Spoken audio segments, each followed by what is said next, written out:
তো আমি যাচ্ছি ব্যবসা করতে, জল ব্যবসা করতে। আর আমাদের এটা ভ্যান দেখতেই পাচ্ছ, তো তোমরা অনেকেই জানো। আর তোমাদের দিদি আমাকে মানে যে সাপোর্টটা দিয়েছে, ঠিক আছে, এটা সবাই সাপোর্টটা দেয় না, সবাই লজ্জা পায় যে তোমার হচ্ছে, দেখেছো তো সাপোর্ট করে এইভাবেই। কি বলবো, মানে কোনো ব্যবসা যে করছি, ঠিক আছে, আর পুরো সাপোর্টটা তো তোমাদের দিদি দিয়েছেই, ঠিক আছে, পুরো ভরসা দিয়েছে। আর এর জন্য যে আমাকে লজ্জা পেতে হবে যে আমি এরম একটা ব্যবসা করে আমি সব কিছু করছি, যে লজ্জা জিনিসটা, সেই জিনিসটা আমাদের মধ্যে নেই। আর আমি ব্যবসা জিনিসটা ভিডিওর মধ্যে কোনোদিন রাখিনি, দেখাইনি, বলেছি মুখে, তো আজকে দেখাচ্ছি। এটাই আমাদের ব্যবসা, ঠিক আছে। আর এটাই জল ব্যবসা বলি, হ্যাঁ, জল ব্যবসা বড় বলি। ব্যবসা নয়, হ্যাঁ, কষ্টের ব্যবসা। অনেক কষ্টের ব্যবসা। সবাই বলে যে যখন জল ব্যবসা শোনে তখন সবাই কি বলে যে হ্যাঁ তোমাদের তো অনেক কষ্ট, মানে ট্রোল করে বলে তোমাদের তো অনেক কষ্ট, জল ব্যবসা করে খাও, তো আমরা তো খেটে খাই, এরম বলে, ঠিক আছে। এবার কিংবা যখন বলি যে তোমার দাদাভাই অনেক পরিশ্রম করে, তখনও অনেকে ট্রোল করে, হ্যাঁ তোমার দাদাভাই বাড়িতেও শুয়ে শুয়ে জল বিক্রি করে, হ্যাঁ ভিডিও করে, তো অনেক কষ্ট হয়, এরম বলে। কিন্তু আদৌ না। এই যে দেখো আজকে মানে টেম্পারেচার কত তোমরা তো জানোই, এই এত রোদের মধ্যে কিন্তু এই ভ্যানে কোনো ছায়া ছায়া নেই বা ছাউনি করা নেই, দেখতে পাচ্ছ, কিন্তু এই রোদের মধ্যে সারা জায়গায় ঘুরে ঘুরে জল বিক্রি করা। আর এই বড় বড় ড্রাম যেগুলো 20 লিটারের ড্রাম, ওই ড্রামগুলো কিন্তু ও বয়ে বয়ে সবার বাড়ি বাড়ি দেয়, ঠিক আছে। তার জন্য এক এক আগে মানে জলের কিছু আগে 10 টাকা ছিল না, হ্যাঁ এখন একটু বেড়েছে, এখন তো 15 টাকা করে হ্যাঁ হয়েছে। মানে পাড়ায় পাড়ায় যারা দেওয়া হয় তাদেরকে 15 টাকা করে দেওয়া আমাদের হয়। মোট কথা এই একটা দাম কষ্ট করে বিক্রি করলে, এই একটা দাম তাহলে হয়তো 100 টাকা লাভ থাকে, 100 টাকা, হ্যাঁ। ঠিক আছে।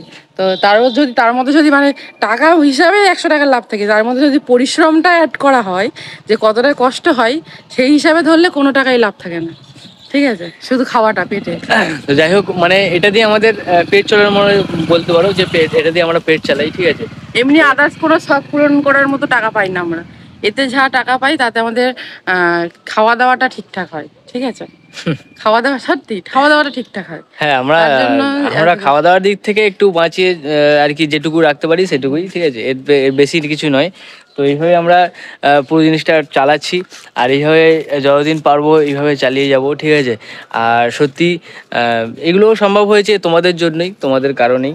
এক সময় আমরা যখন ফেসবুক থেকে যখন মানে পেমেন্ট পেয়েছিলাম, তো সেইখান থেকে টুকটুক টুকটুক করে জমিয়ে জমিয়ে অল্প অল্প করে পেতাম, তো অল্প অল্প করে জমিয়ে জমিয়ে জমিয়ে জমিয়ে এই এই যে মানে ব্যবসার যে পুঁজিটা, ঠিক আছে, যেটা লাগে, যেটা আমাদের সামর্থ্য ছিল না, কিন্তু এটা অল্প জমিয়ে জমিয়ে জমিয়ে জমিয়ে এটা আমাকে করতে হয়েছে। আর তোমাদের দিদি এটাকে পুরো প্ল্যান দিয়েছিল যে এইভাবে এইভাবে করতে হবে। আর আমি টাকা পয়সা আমার হাতে রাখতাম না, বাদ বাকি পুরো সবটাই তোমার দিদির হাতে দিয়ে দিতাম, চেষ্টা করতাম পুরোটাই দেওয়ার। আর তবুও যেটা ছেলের যে হাত খরচা লাগে সেইটুকুই আর কি রাখতাম, ঠিক আছে। তো তো এটাই আমাদের আমিও বলি তোমার দাদা ভাইকে কঞ্জুস। এটাই আমাদের বলা ছিল। তো এইভাবে আমরা চালিয়ে যাচ্ছি, আর তোমরা এইভাবে সাপোর্ট করে যাও। আর ভিডিওটা অবশ্যই ভালো লাগলে অবশ্যই একটা লাইক, কমেন্ট, একটা শেয়ার অবশ্যই করে দিও।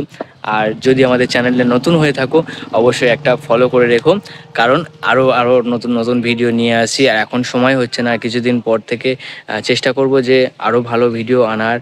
আর সামনে আরও সারপ্রাইজ আছে তোমাদের জন্য, ঠিক আছে, তো তোমরা এভাবে দেখতে থাকো। আমাদের মধ্যবিত্ত বাড়িতে কোনো শখ পূরণ করতে গেলে লোন নিতে হয়, হ্যাঁ লোন নিয়ে শখ পূরণ করো। অনেক টাকা জমিয়ে লোন মানে শখ পূরণ করা সম্ভব হয় না। আচ্ছা, লোন নাও, নিয়ে শখ পূরণ করে সেই লোনটা সারা বছর ধরে শোধ করতে করতে যা খাটবে, আলু সিদ্ধ ভাত হোক আর ডিম ভাত হোক খেয়ে লোন শোধ করো। আচ্ছা, এই ব্যাপার সত্যি। আচ্ছা, যারা মধ্যবিত্ত পরিবার আছে তারা সবাই বুঝে সেই ব্যাপারটা, ঠিক আছে। আর এমনি দেখবে বড় লোকেদের থেকে মধ্যবিত্তরা একটু বেশিই খায়, এটা ঠিক। গরিব লোকেরা সেই এইটুকুনি খাবে, এইটুকু আমরা ভাবি যে খেয়ে দিয়ে বাঁচি, খাওয়ার জন্য তো কষ্ট করি, হ্যাঁ এরকম ভাবি। আর আমি তো দেখেই বোঝা যায় যে আমি কত খাই। গরু গরু তো গরু। যাই হোক, টাটা, আজকে এইটুকুনি। তো অবশ্যই একটা লাইক আর কমেন্ট অবশ্যই করো। আজকে তোমার দাদা ভাইকে আমি বলেছি তাড়াতাড়ি বাড়ি চলে আসতে, কারণ আজকে গ্রহণ লাগবে। তার জন্য আমার ইচ্ছা ছিল না যে আজকে জল নিয়ে বেরোক, আমার আমি বলেছিলাম আজকে তাড়াতাড়ি চলে যাবো, আর আসবো টপ করে যাও, হবে না বলেছিলাম। ঠিক আছে, টাটা। দেখো তোমাদের দাদাভাই তো জল দিতে চলে গেছে। তো আমি তোমার দাদাভাই চলে গেছে তার জন্য আমি আজকে আজকে রান্না করিনি, তার জন্য আমি সারাদিন ঘরটা গোছাচ্ছি। দেখো পাখাটাও বন্ধ, এই দেখো পাখাও বন্ধ করে এর জন্য ঘেমে গেছি। কয়েক দিন ধরে আমাদের মানে ও কিছু খাবার দাবার নিয়ে এসেছিলাম, ঠিক আছে, সেগুলো গোছানো হচ্ছিল না। আর দেখো খাটের তলা এগুলো সব গুছিয়েছি। খাটের তলাটা খুব নোংরা হয়ে গেছিলো। আর তোমাদের দাদাভাই কি বলো তো, তার মার যাটা পাবে সব এনে ঘর ঢিবি করে দেবে, তার জন্য ঘরটা পরিষ্কার করলাম। হ্যাঁ, এখনও ওই যে ঝাড় দিচ্ছি, এখনও ঝাড় দেওয়া বাকি আছে। একটু গরম হচ্ছিল তার জন্য একটু দাঁড়িয়ে গেলাম। তো এখনও তোমার দাদাভাই আসবে। আর আজকে তো